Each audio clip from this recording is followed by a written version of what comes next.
یہ تو medical science کے لیے اتنا بڑا انکشاف ہے کہ شاید پوری دنیا چونک پڑے۔ ڈاکٹر ہاشمی نے اس بار بڑی عقیدت بھری نظروں سے جوزف کو دیکھتے ہوئے کہا، آپ میرے ساتھ آئیے۔ عمران نے ڈاکٹر ہاشمی کو کہا، پھر اسے لیے وہ فیاض کے کمرے سے نکل کر ڈاکٹر ہاشمی کے دفتر میں پہنچ گیا۔ ڈاکٹر ہاشمی، آپ براہ کرم بے حد ہوشیار رہیں، پورے ملک کے ہسپتالوں میں فون کر کے معلوم کریں کہ اس بلیک ڈاگ کے اور کتنے افراد شکار ہوئے ہیں۔ مجھے اس سارے چکر کے پیچھے کوئی بین الاقوامی سازش نظر آتی ہے، اور شاید فیاض اتفاق سے اس بلیک ڈاگ کا ٹارگٹ بن گیا۔ یہ تو خدا کا شکر ہے کہ خوفناک بیماری کا یہ آسان علاج ہاتھ آ گیا، ورنہ آپ سوچیں اگر ہمارے ملک کی بیشتر آبادی اس بیماری کا شکار ہو جائے تو ہم ایلیگیٹر کے انڈوں کا تیل کہاں بناتے پھریں گے۔ مجھے اسی بات کی فکر تھی، مجھے اس بات کو تو خیال ہی نہیں آیا۔ بات کرتے کرتے اچانک عمران چونک پڑا۔ کس بات کا؟ ڈاکٹر ہاشمی نے پوچھا۔ یقیناً جن لوگوں نے فیاض کو اس بیماری کا نشانہ بنایا ہے وہ اس کی نگرانی بھی کر رہے ہوں گے۔ کیا اسپیشل شعبے میں فیاض کے بعد یا ساتھ کوئی اجنبی آیا ہے؟ عمران نے ہونٹ کاٹتے ہوئے کہا، نہیں اجنبی نہیں، کوئی اجنبی تو نہیں آیا، لیکن آج کل ڈاکٹر رفیق کے کوئی دوست باہر سے آئے ہوئے ہیں، غیر ملکی ہیں۔ وہ ڈاکٹر رفیق کے ساتھ کل بھی جہاں آئے تھے اور انہوں نے ڈاکٹر رفیق کے ساتھ فیاض کے کمرے کا چکر بھی لگایا تھا۔ ڈاکٹر ہاشمی نے کہا، ڈاکٹر رفیق اس وقت کہاں ہیں؟ عمران نے چونک کر پوچھا۔ جنرل وارڈ میں ڈیوٹی پر ہیں، آج ان کی ڈیوٹی جنرل وارڈ میں ہے۔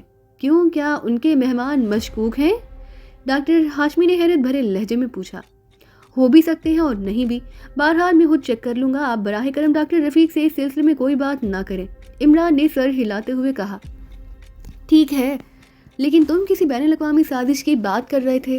فیاض کو اس طرح اس خوفناک بیماری کا شکار کرنے کا کسی بین الاقوامی سازش سے کیا تعلق ہو سکتا ہے؟ ڈاکٹر ہاشمی نے حیرت بھرے لہجے میں پوچھا۔ دیکھیے ڈاکٹر، میں نے تحقیقات کر لی ہیں، یہ بیماری افریقہ کے انتہائی دشوار گزار علاقے لمباکو میں واقع ایک دلدل کے اوپر پائی جانے والی کالے رنگ کی ڈاگ فلائی سے پھیلتی ہے، لیکن وہاں موجود عام ڈاگ فلائی سے نہیں بلکہ اس کی کسی خاص قسم سے۔ اب آپ سوچیں کہ لمباکو سے وہ مکھی اڑ کر یہاں پاکیشہ میں آ کر فیاض کو کاٹنے سے تو رہی، لازماً کسی نے اس بیماری کو کسی جرم میں استعمال کے لیے حاصل کیا ہے۔ وہاں سے اس کے وائرس لائے گئے ہوں گے، ان پر ریسرچ ہوئی ہوگی، انہیں زندہ رکھا گیا ہوگا اور پھر اسے یہاں کسی مخصوص ذریعے سے فیاض کے جسم میں پہنچایا گیا ہوگا۔ اس ساری کارروائی سے کئی سوال پیدا ہوتے ہیں کہ جس نے بھی ایسا کیا اس نے کس خاص مقصد کے تحت ایسا کیا، وہ کیا چاہتا ہے، اس نے پوری دنیا کو چھوڑ کر صرف پاکیشہ کو ہی اس کے لیے کیوں منتخب کیا، اور اگر پاکیشہ ہی منتخب ہوا تو سپرنٹینڈنٹ فیاض کو کیوں شکار بنایا گیا؟ لازمی بات ہے کہ ساری کارروائی کے پیچھے کوئی بہت بڑا مقصد ہوگا اور ہم نے اس مقصد کو تلاش کرنا ہے۔ عمران نے سر ہلاتے ہوئے کہا، او واقعی تمہاری بات سن کر اب مجھے بھی یقین ہو گیا کہ واقعی یہ خوفناک سازش ہو سکتی ہے، لیکن ان کا مقصد کیسے معلوم ہوگا؟ ڈاکٹر ہاشمی نے پریشان ہوتے ہوئے کہا، اس مقصد کو تلاش کرنا ہمارا کام ہے، آپ چھوڑیں، آپ صرف اتنا کریں کہ مجھے فوری طور پر یہ معلومات مہیا کریں کہ کیا پاکستان میں کسی بھی علاقے میں اس بیماری کا کوئی اور شکار ہوا ہے یا نہیں، اور دوسری بات یہ کہ آپ اس پھپھوندی والے علاج کو فی الحال صرف اپنے تک رکھیں گے، کسی ڈاکٹر یا نرس کو اس کا علم نہیں ہونا چاہیے، خاص طور پر ڈاکٹر رفیق کو۔ عمران نے کہا، لیکن سب ڈاکٹروں نے تو لازماً پوچھنا ہے، میں انہیں کیا جواب دوں گا؟ ڈاکٹر ہاشمی نے کہا، آپ ان سب کو میرا نام بتا دیں کہ وہ کوئی دوا لے آیا تھا جس کے قطرے اس نے فیاض کے حلق میں ٹپکا دی، اور اچھا تو یہ ہے کہ آپ میرا پتہ بھی انہیں بتا دیں تاکہ کچھ دھندا میرا بھی چل سکے۔ عمران نے کہا، اور ڈاکٹر ہاشمی عمران کا آخری فقرہ سن کر چونک پڑا۔ دھندا؟ کیا مطلب؟ ڈاکٹر ہاشمی نے چونکتے ہوئے پوچھا۔ اب کیا بتاؤں ڈاکٹر، آج کل کی مہنگائی میں گزارا مشکل ہو رہا ہے، اس لیے اگر 2-4 مریض بھی روز آ جائیں تو دھندا چل ہی پڑے گا نا، عمران نے کہا اور کرسی سے اٹھ کھڑا ہوا۔ ڈاکٹر ہاشمی بے احتیاط ہنس پڑا۔ تم ہو تو پورے شیطان لیکن ہو نیک شیطان، ڈاکٹر ہاشمی نے ہنستے ہوئے کہا۔ آپ میرے بزرگ ہیں اس لیے کیا کہہ سکتا ہوں، عمران نے بڑے خلوص بھرے لہجے میں کہا، اور ڈاکٹر ہاشمی بے احتیاط کہا مار کر ہنس پڑا۔ آئیے اب دیکھیں بلیک ڈاگ کا کتنا حصہ باہر آیا ہے، عمران نے مسکراتے ہوئے کہا، اور ڈاکٹر ہاشمی سر ہلاتے ہوئے اس کے ساتھ دوسرے کمرے میں فیاض کی طرف چل پڑے۔ اور یہ تو 75% ٹھیک ہو چکا ہے، ڈاکٹر ہاشمی نے اندر داخل ہوتے ہی حیرت بھرے لہجے میں کہا، اور عمران نے سر ہلا دیا۔ فیاض کا جسم اب تیزی سے صاف ہوتا جا رہا تھا، سلمیٰ کے چہرے پر بے پناہ بشاشت اور زندگی کے آثار نمودار ہو گئے۔ ویسے بھابھی مجھے معلوم نہ تھا کہ فیاض اتنا خوش قسمت بھی ہو سکتا ہے، عمران نے مسکراتے ہوئے سلمیٰ سے مخاطب ہو کر کہا۔ ہاں، اس خوفناک بیماری سے زندہ بچ جانا واقعی خوش قسمتی ہے، لیکن اصل خوش قسمتی یہ ہے کہ یہ تمہارے جیسے انسان کا دوست ہے، سلمیٰ نے مسکراتے ہوئے کہا۔ میری دوستی تو اس بیچاری کو بڑی مہنگی پڑتی ہے، بہرحال میرا یہ مطلب نہ تھا کہ آپ نے جس طرح اس کے لیے رو رو کر دعائیں مانگی ہیں، جس طرح آپ نے سجدے میں گر کر شکرانہ ادا کیا، ایسی بیوی تو واقعی کسی خوش قسمت کو ہی مل سکتی ہے۔ عمران نے مسکراتے ہوئے جواب دیا اور سلمہ نے شرما کر منہ پھیر لیا۔ نیک بیوی بہت بڑی نعمت ہوتی ہے عمران صاحب، ڈاکٹر ہاشمی نے مسکراتے ہوئے کہا۔ اور بد شوہر؟ عمران نے مسکراتے ہوئے کہا اور ڈاکٹر ہاشمی کہا مار کر ہنس پڑے۔ وہ عمران کا اشارہ سمجھ گئے کہ عمران فیاض کے متعلق ایسا کہہ رہا ہے۔ جوزف، تم یہ پھپھوندی واپس رومال میں باندھ دو اور جوانا کے ساتھ واپس چلے جاؤ، میں فیاض کے پوری طرح ہوش میں آنے تک یہیں رکوں گا۔ عمران نے جوزف سے مخاطب ہو کر کہا اور ان دونوں نے سر ہلا دیے۔